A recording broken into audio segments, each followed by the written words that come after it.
Our final speaker for the evening is Alyson Chavez-Stewart and their colleague Livia. Alyson is the bilingual director of community relations with Planned Parenthood. She is working with her team to build the agency's community-centric model, which centers patients and communities' needs and seeks to build resources and partnerships around each Planned Parenthood health center to work in collaboration with the community to improve health equity and health outcomes.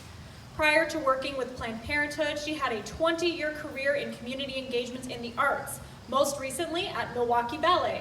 In both roles, she has tried to break down barriers and stigmas surrounding these industries, healthcare and the arts, that can make people feel excluded or unwelcome, or that just simply aren't accessible.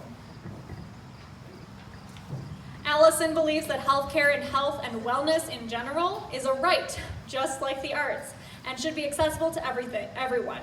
Good experiences in both can be transformative and life-saving. Give us a hand for Alyson and Livia. Thank you. How's everyone doing? This is a great event. Feel free to get loud if you want.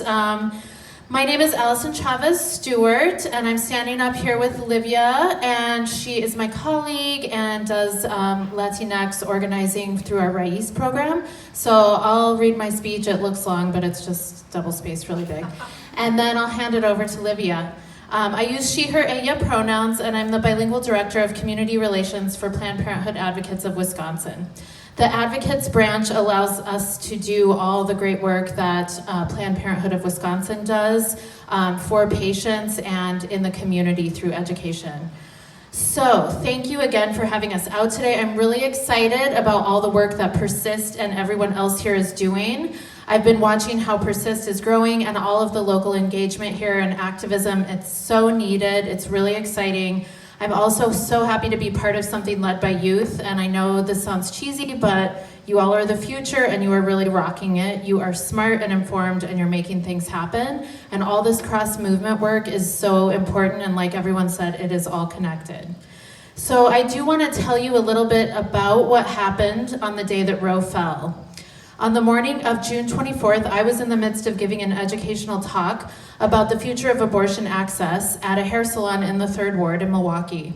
It started at 9, and at 9:12 a.m., a text from our VP of Public Affairs came through saying, "Roe is officially overruled." At that moment, Planned Parenthood of Wisconsin had patients in the waiting room and had patients on the books for the next day. In fact, I think 60 of the 66 patients who were to be served in Milwaukee had to be told that 6 Supreme Court justices decided that they know better what was best for their bodies and really what's best for our bodies, our lives, and our futures, and they don't. They simply don't.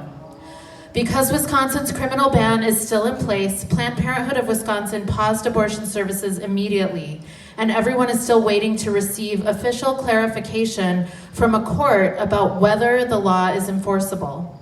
Attorney General Josh Kaul has pledged to prosecute, and he has pledged not to prosecute, anyone under this 173-year-old law, and he has filed a lawsuit against it. But as we wait, it means that part of our government has decided that reverting back to 1972 isn't enough for them. They want us to go back to 1849. This law on the books from 1849 criminalizes abortion in all cases. There are no exceptions for rape, no exceptions for incest, or for the health of the pregnant person.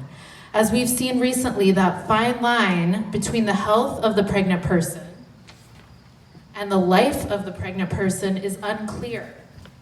And it puts doctors in a really awful position of having to consult with lawyers instead of doing what they were trained to do in hospitals for their patients. Right before Roe fell, Governor Evers held a special session to try and legalize abortion in the state of Wisconsin. The Republicans took somewhere between 10 and 15 seconds of their day and gavelled in and out of the session. And then they went home. And in doing so, they decided that in Wisconsin, they are okay with us living like it's 1849. They decided that it's okay that Wisconsinites who support legalized abortion, somewhere between 60 to 80%, depending on polling, that their opinions are more important than yours or than all of ours.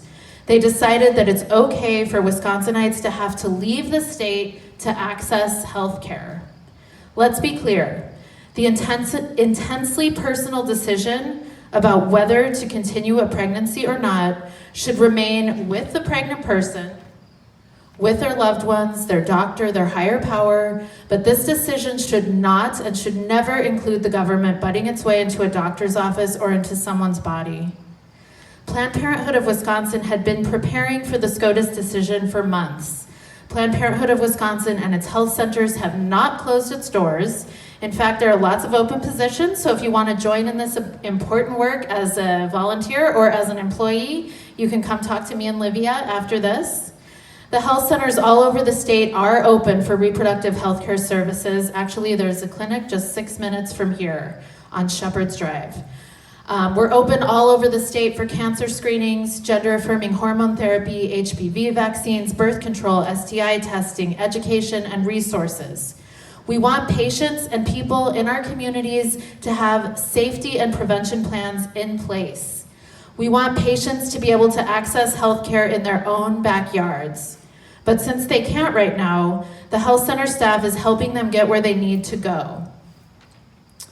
Abortion is still legal in Illinois and states all around us in Minnesota and Iowa and Michigan, but there are deserts in this country where people can no longer access abortion care.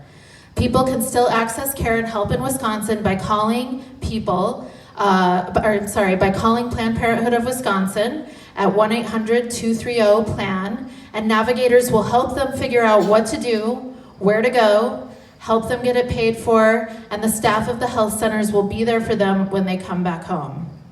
We need all of you. Be an ambassador for this issue. I know you will be. I can tell we're all here on the same page, ready to fight, ready to do what we have to do. Abortion is not just a women's issue. Abortion is a trans issue. Abortion is a men's issue. It is a community issue. As we fight for ourselves, for our families and friends, we must also stand up and fight for our neighbors, our coworkers, our communities, and people who don't have the power, the platform, or the privilege that some of us have. We must fight for communities where these attacks on civil rights,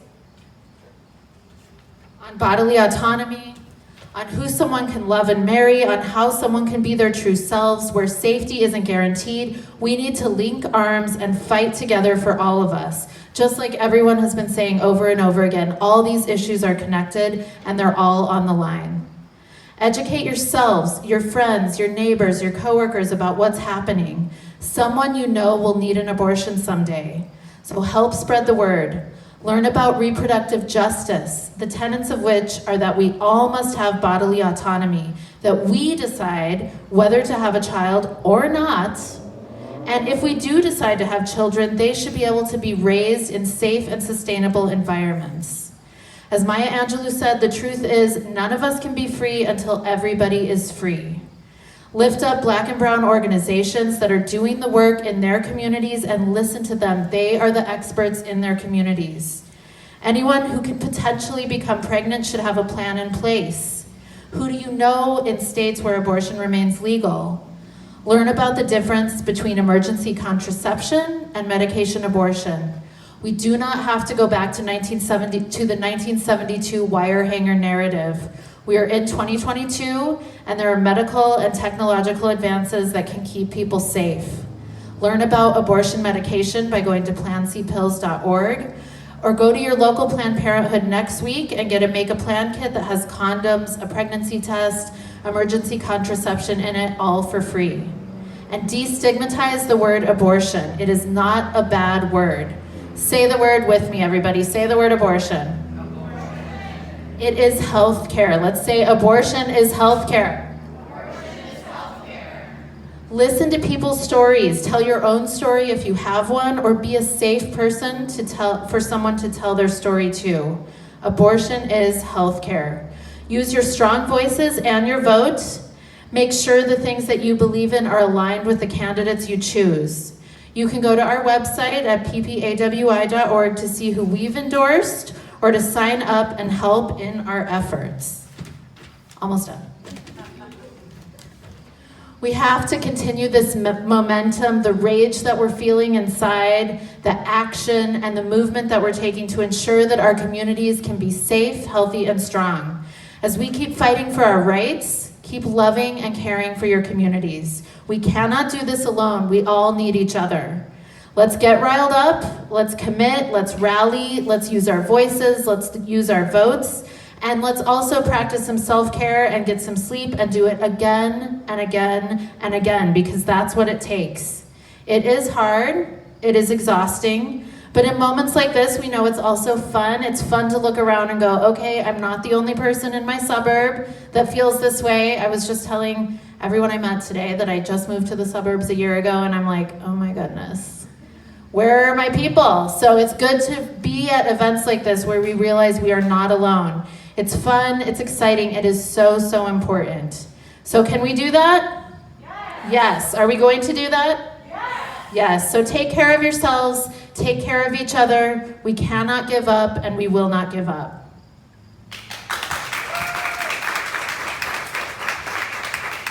Thank you. Yeah, no, I just want to invite you all to come and, we'll swap information, try to support as best we can, be over there for a bit. And yeah, I guess I just want to kind of leave you all too with an Audre Lorde quote just saying that, we don't live in a single issue struggle, so we don't fight for just single issues in our lives. We don't, yeah, sorry. All right, let me make sure I got it right over here. No such thing as a single issue struggle because we do not live single issue lives. There we go. And so one of the things that I've encountered a lot while talking to people doing canvassing, election work, or otherwise is where do we move next? What do we do? And so I really just want to kind of give power to the idea that abortion access is not just about choice. It's about the ability to travel, the ability to move, the ability to take time away from work, all these other things, the ability to overcome racism, to overcome gender identity, to get basic health care without having to think of any of these things. And so I really encourage, in the conversations around any issues that you have to bring it all together because as has been the theme, it's all relevant. So thank you.